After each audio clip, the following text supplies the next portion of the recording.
So if you know exactly what you want and you know where you want to get, you just have to stay disciplined and not do the shiny object syndrome. This is the moment we waited for. Everything you want is right here. We gon' give them what they came for. We gon' take it up from last year. Shoot 'em my shot, boy, I'm long range. Welcome back to another episode on Common Advice. Excited for this one. I just got back from a mastermind with about 18 guys, just diving into each other's businesses. We had some guest speakers, a lot of great info. So I don't know if you're a part of a mastermind or if you take time going to events to just get around people to help you think bigger. If you don't, I highly recommend it. If you do, you know the value, right? So what I want to do real quick is just break down 5 lessons that I took away from being at this mastermind. So it's things, lessons, and just smart ass stuff that people said that really kind of hit home. And so what I want to do is kind of go through those with you on today's podcast. So number 1, this one was really, really interesting. Don't forget. So it was, don't forget to watch your business while you're working on it. You've heard many people say you got to work on your business, not in your business, right? And so a lot of entrepreneurs and business owners really focus on getting to that point. And I think they take it as, hey, I'm going to go work on my business, so I got to hire someone, put them in place. I put that person in place. I assume they're doing all the stuff that needs to be done, and then I move forward, right? And so I go focus on working on the business. So this happens very often. So the take that was said there was make sure to watch your business even while you're working on it was very important, because I've been in businesses where I've put someone in place and things weren't going as planned, but I was so focused on working on it and I wasn't watching the business and things started falling apart. So I had to come back and fix it. We've all probably know somebody in business that's like, man, you know, so-and-so stole X amount from me, right? I'm fortunate. I've never really had that issue in the digital world that I've been in, but I've got friends and business owners that I know that have, been working on their business, forgot to watch it, and have lost millions of dollars through that process. So I think it's important to understand the distinction between the two, but I thought this one really, really hit home, right? Don't forget to watch your business. So yes, 100%, you got to work on it. There's going to be times you got to work in it too, but no matter what, you always got to be watching it. Super important. So you don't want to take the eye off the prize, right? And just assume everything's getting done. So the next thing is the second thing that I think that was super important and really hit home for me as well too, was know where you want to go and stay disciplined to get there. So you hear all the time people talking about shiny object syndrome, right? You get an idea, you go work on it, and then all of a sudden it may not take off how you want, so you go work on another idea, and you never really go all in on kind of one thing and make it scale, right? So if you know exactly what you want and you know where you want to get, you just have to stay disciplined and not do the shiny object syndrome. So discipline looks a lot of different ways in regards to how that is for you. But for me, I've actually done this a few times where I've always, not always, but for a long time, I've been in the online internet money game and generating businesses, leveraging digital media, right?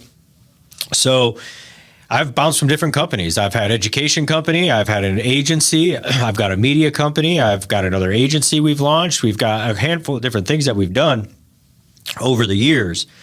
And I would definitely say I've also done a lot of the side stuff that I've tried to launch up and kick off. And I got to say that I know where I've wanted to go, but I haven't always stayed disciplined along that path. And it's funny, someone asked me the other day when I was at this meeting, was like, hey, what kind of stuff you working on? And we're just joking about business and whatnot. And I kind of cracked a joke that said, I just wish I had a really boring business right now, right? So boring businesses can make really, really good money. But sometimes what happens is we get bored with them, so we try and do a bunch of other stuff. So I think that's super important. Now, this also doesn't just go for business. This goes for personal. I think I've done a much better job on the personal side, I would say, staying disciplined than I have on some of the business stuff. That's just me being, real with you on it. But the family's always been, I've known what I've wanted, known where I'm going and what I'm doing with that, and kind of goals of the family and goals with my life and personal life and fitness and all that. And I've always stayed pretty disciplined along the way. So it goes both ways. So I just want to share that with you. I think that's a great insight that we gained from there. Now, here's one that might raise some eyebrows. And I don't know how I feel about it when it was said. And I see it, there's kind of two different ways of looking at it. But the next thing is you can self-proclaim your status in your industry. So some people might call this fake it till you make it. And I think those are kind of two different things. I think you can self-proclaim if you have the experience. But a lot of times people with experience, they don't proclaim it at all, right? So and you see it often in the coaching space where people are self-proclaiming with no experience, or you see it in the education space where they self-proclaim with no experience.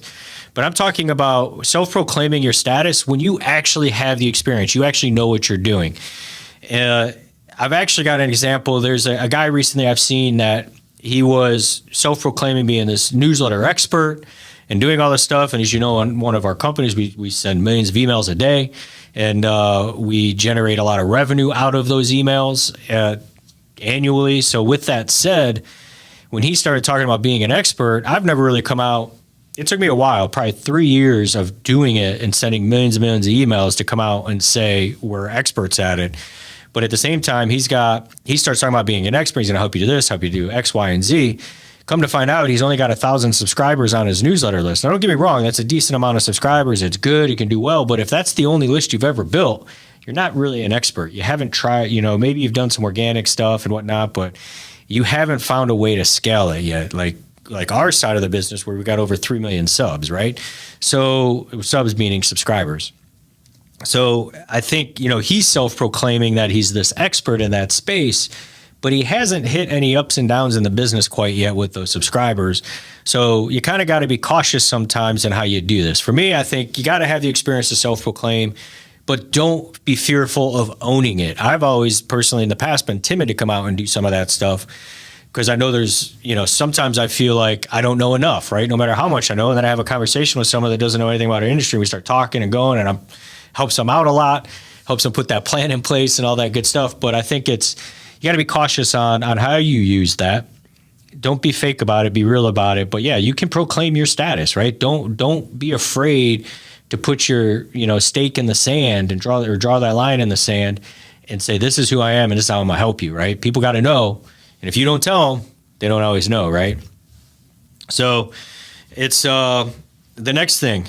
This one was by Jared. We were sitting there having a conversation at dinner, and when he said this, I'm like, oh, that just makes so much sense. Makes so much sense. Replay your greatest hits all the time. And he goes, think about it. All these musicians, all these different music artists, what do? They sell concerts out decades later, right? Rolling Stones did it for a long time. U2 does it. Like all these different people that do concerts, they play the same songs over and over, and people keep coming back and listening. So when you equate that to your social media content, man, that is powerful, right? Boom. That just kind of opened your eyes, didn't it? So when you have great hits, we spend a lot of time creating content. We spend a lot of time developing different content pieces, whether it be video, writing, all that other stuff. But how often do you replay the ones that do well? How often do you replay those hits? And so for me, we're going to go back and start pulling some of those hits and start replaying them because they did well the first time. Chances are they do well the second time. And now I'm not saying let's say you have a message, right? And it hits really well. There's probably 5, 6, 7 different ways that you can tell that story, that you can deliver that message in the same manner that's actually going to be beneficial. And the followers and subscribers are actually going to still gain value from it. So there's different ways you can tell it. So it doesn't always just have to be cut and paste. It can be actually replaying some of those hits in a just little different mechanism, a little different way, right? So I thought that was it was definitely mind-blowing at the moment. And it's amazing to me when you get into these rooms, there's some things that get said. It's not the most complicated things that get said. You know what's the most valuable pieces are the one-liners and the very valuable things that hit, right? So for example, replay your greatest hits of all time. That's not any massive crazy insight, but it's very powerful insight. It's not a complicated insight. It's very simple, powerful insight, right? So that's what I find in these rooms. It's those one quick things and the next one's actually going to hit home. So I don't know about you, but I know fitness is something that's important to me. Health and fitness has been. Actually, I spent a lot of time growing up actually working out, and got into lifting, and then I got into powerlifting stuff, and I played sports and did all that. Then I got real lazy, and I went to college. And when I got to college, I got lazy. I didn't do the freshman 20, I did the freshman 30 in 3 months actually. And then I just got super lazy, didn't work out, didn't do any of that. And then for about 10 years, I did no working out. And then my wife got pregnant with our first son, and when she's pregnant with Caden, I decided, you know what, I got to get back in shape, right? I got an example to set. And ever since then, it's been a very important piece to I took a decade off, right? Now I'm back. But it was running. Health and fitness is super important, and this is why, right? So you don't want to be the oldest guy. He's like, sorry, let me rephrase that. You want to be the oldest guy in the gym, not the youngest guy in the nursing home. Think about that.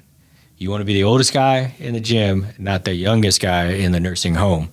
So when he stated this, the guy that stated this is 71, looks probably 20 years younger than that, super vibrant, killing business, doing some really cool things, high-end consulting, working on billion-dollar deals, just giving us like great insights. And that was one of the things that he put out there. And I'm like, holy smokes. Yes, fitness is important to me, but sometimes we just do it because for me, I've always done it as health and fitness been important because it helps me keep that edge off. If I don't work out and eat right, I tend to get angrier sometimes, so I don't want to be that way. So health and fitness kind of keeps me grounded, keeps my mental, keeps me more focused, keeps just a lot of benefits for me. But long game, that's why. The long game, that is exactly why, because I want to be the oldest guy in the gym. I don't want to be that youngest guy in the nursing home. So I think that was a very eye-opening insight as well, and I wanted to share that with you. And the next piece with that is really, I think to hit that one home is don't sacrifice your health for your wealth, because you'd really be ashamed if you weren't able to enjoy the fruits of your labor, right? So with that, man, this has been another quick episode of the Uncommon Advice. I hope these 5 insights that I gained from this past couple of days has an impact on you as well. If it does, if something that you like here, do me a favor, kind of bro code, hit that like, comment, and share it with someone else, because that helps us get the message out, helps us grow. I appreciate it. Thank you very much.